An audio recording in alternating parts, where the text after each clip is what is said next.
He called her his queen. But the siren screaming outside his house that night told a different story. Make una sit down enjoy the story. At just 16, Ada had never felt love before in her life. Her life revolved around school, a widowed mother, and her dreams of becoming a doctor. She didn't have time for boys, especially not someone like David. David was 20, charming and wealthy in ways that made the neighbors gossip. His flashy Lexus, designer clothes, and expensive cologne turned heads whenever he went.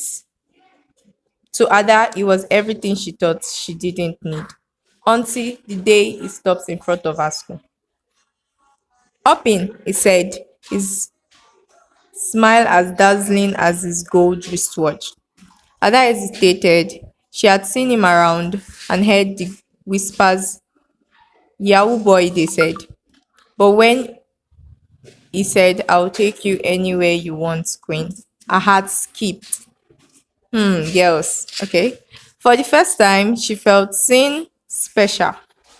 Their romance was a beautiful thing. He bought her an iPhone, spoiled her with clothes, and even rented out a fancy restaurant for her birthday dinner. Omo, this guy, you. Her friends couldn't stop talking about it. You are so lucky, Chika said, envy dripping from her words. Do you know how many girls want David? Ada soaked it all in. For the first time in her life, she felt like the star of her own story. But then, cracks started to appear. Omo, this story choke oh. One night, she went to David's house unannounced. The lights were dim and strange voices echoed from his living room. Ada stopped in her tracks when she heard him say, Guy, na tonight we go finish am. The blood must be fresh or the ritual no go work. Her breath inched. She peeped into the room, her heart pounding.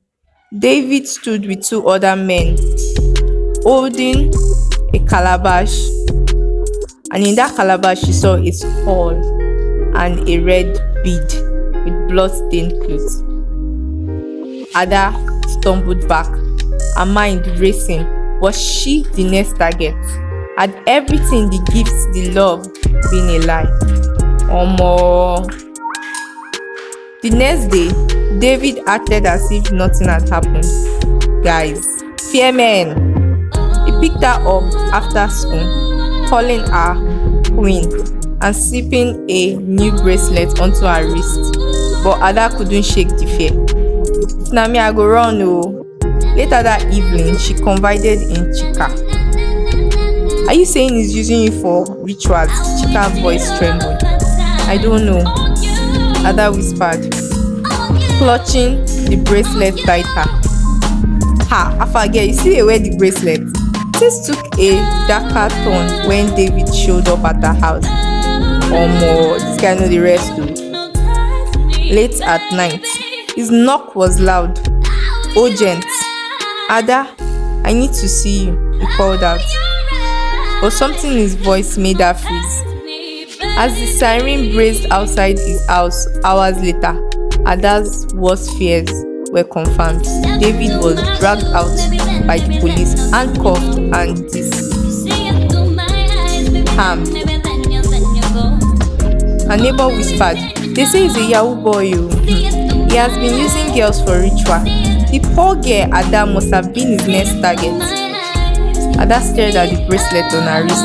This girl still dey wear am. The glitching diamonds suddenly feeling like chains.